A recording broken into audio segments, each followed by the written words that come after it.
नमस्ते दोस्तों, मैं लक्ष्मीकांत आपका स्वागत करता हूँ।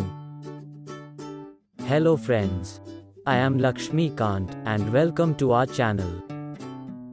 कल से हमने हमारी रोज की आदतों के बारे में बात करना शुरू किया। हम देखेंगे हमारी ये आदतें आर्थिक रूप से हमारे लिए लाभदायक है या हानिकारक। From yesterday, we had started discussing our daily habits. We will see how these habits are profitable or disastrous to us economically or financially. आगे बढ़ने से पहले आप मेरे लिए एक काम कीजिए, अपने इस चैनल को सब्सक्राइब कीजिए और बेल आइकॉन को भी दबाइए। तो चलिए शुरू करते हैं। Before we move ahead, please do me a favor. Subscribe to our channel and press the bell icon. So let us begin. कल मैं अपने दोस्त से मिलने गया। जाने से पहले मैंने उसे कॉल किया, लेकिन उसने उठाया नहीं। 2 मिनट बाद उसका कॉल आया और उसने कहा हाँ आ जाओ। Yesterday, I went to meet a friend. Before going, I called him, but he did not receive the call. After 2 minutes, he called me back and said come over. जब मैं उससे मिला तो उसने मेरा मोबाइल मांगा और मेरे मोबाइल में गाने सुनने लग गया। मैंने पूछा कि उसका मोबाइल कहाँ गया। उसने जवाब दिया कि टूट गया है। When we met, he took my cell phone and started listening music on it. When I asked him about his phone, he said it's broken. उसने वह मोबाइल 6 महीने पहले ही खरीदा था और वो भी बैंक फाइनेंस की किश्तों पर। और उसका मोबाइल मेरे मोबाइल से भी महंगा था। He bought that mobile phone 6 months before that too on bank finance installment scheme.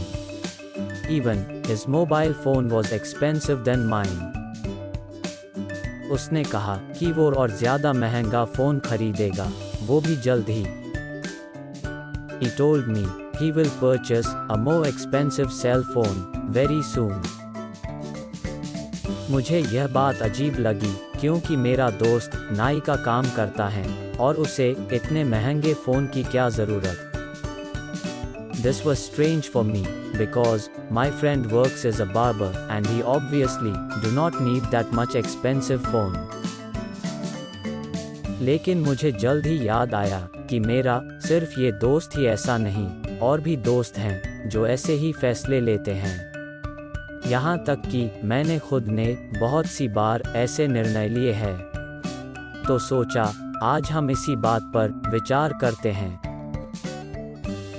But then soon I realized he is not my only friend who takes decision that way.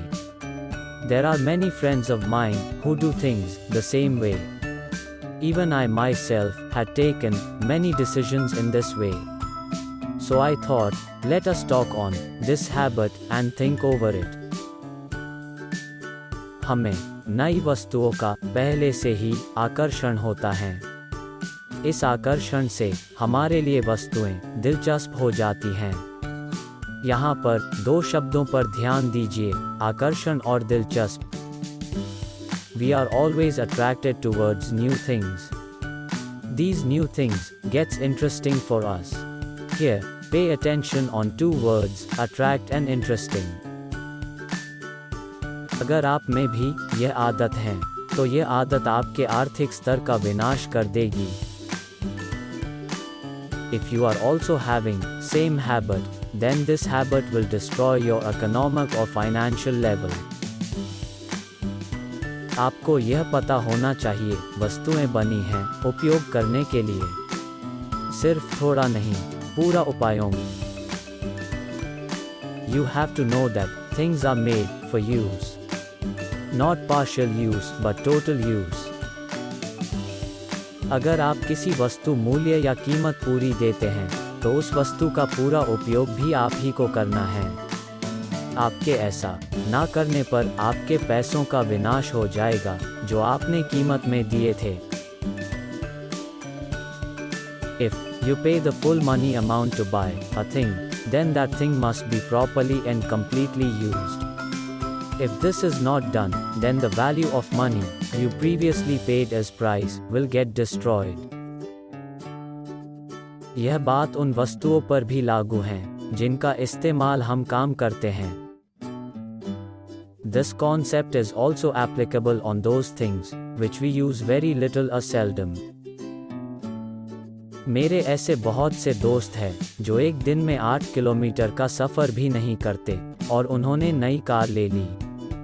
ऐसे दोस्त भी हैं जो एक दिन में 4 किलोमीटर का सफ़र भी नहीं करते और उन्होंने नई बाइक खरीद ली. कुछ ऐसे भी दोस्त हैं जिनका परिवार छोटा है और उन्होंने बड़ा घर खरीद लिया. There are many friends of mine who don't travel even 8 kilometers a day but purchased a new car. Many other friends are also there who don't travel 4 kilometers a day and purchased a new bike. यहाँ पर आय या कमाई महत्वपूर्ण नहीं है. महत्वपूर्ण यह है कि आप आपकी कमाई सही निर्णय लेकर खर्च कर रहे हैं या नहीं. Here, income of money is not important. More important is, are you spending your amount with right decisions? अगर आप में भी ये आदत है तो आप ऐसा कर सकते हैं. जो भी वस्तु का आकर्षण आपको हुआ है उसे लेने के लिए 2 महीने रुक जाइए. उस वस्तु के बारे में पूरी जानकारी निकालिए. If you are also having same habit, then do this. Anything to which you are attracted, postpone your buy decision for 2 months. Take out full information regarding that thing. इन 2 महीनों में आप खुद पर भी ध्यान दें. क्या आपको यह वस्तु के होने या ना होने से कोई फर्क पड़ता है? क्या इस वस्तु का आकर्षण कम हुआ? क्या आपका कोई काम इस वस्तु की वजह से रुक जाता है? अगर नहीं, तो वो वस्तु मत खरीदिए. Pay attention to yourself in these 2 months. Do this thing makes any difference to you? Is there any of your work pending because of the thing you are attracted to? If no, then do not buy it. मुझे विश्वास है आप इस तरीके से जरूर सोचेंगे और निर्णय लेंगे. I believe you will think this way and will take relevant decisions. आज यहाँ पर रुक जाते हैं. We will take a break here. जल्दी ही मिलेंगे. See you soon. नमस्ते.